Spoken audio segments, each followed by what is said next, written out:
Disapa Indonesia akhir pekan. Saudara, beredar di media sosial video yang merekam konvoy sejumlah kendaraan di depan gerbang Gedung Kejaksaan Agung Jakarta Selatan.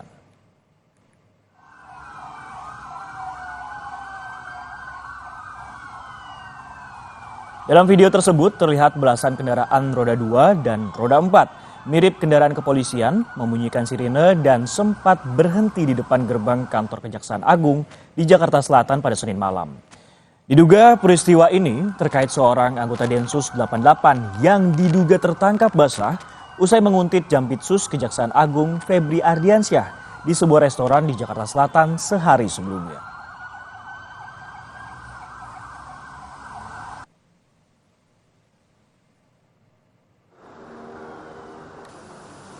Kejaksaan Agung belum bisa berkomentar soal Febri Ardiansyah, seorang jaksa agung muda Jampitsus yang dibuntuti oleh Densus 88. Hingga saat ini, Kapus Penkum Kejaksaan Agung Republik Indonesia, Ketut Sumedana, juga belum mendapat konfirmasi atas kejadian Febri Ardiansyah dibuntuti oleh Densus 88.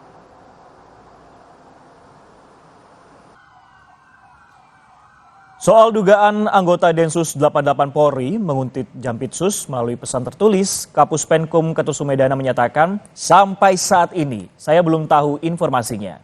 Sementara soal pengawalan Jampitsus oleh personel TNI, Ketut menyatakan kalau pengawalan dan penjagaan di Kejagung sebagian memang dari TNI karena bagian organik dari Jaksa Agung Muda Tindak Pidana Militer Kejaksaan Agung.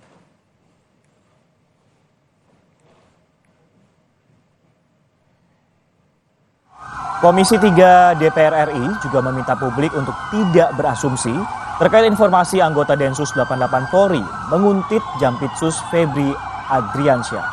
Pasalnya, anggota Komisi 3 DPR RI, Habibur Rahman, masih menunggu penjelasan resmi dari seluruh pihak terkait sebelum bisa menentukan sikap. Kami belum mendapatkan informasi resmi mengenai berita tersebut. Yang kami dapat hanyalah dari isu-isu di WhatsApp group, ya. Kami menunggu informasinya seperti apa, duduk masalahnya seperti apa, tapi kami sarankan kepada semua pihak untuk tidak terburu-buru mengambil asumsi, tidak terburu-buru berasumsi. Banyak hal yang bisa terjadi, ya. Karena itu, ya, agar kita tidak salah langkah, baiknya kita tunggu penjelasan resmi, barulah kita semua bisa menentukan sikap masing-masing. Kita mulai ke informasi lain.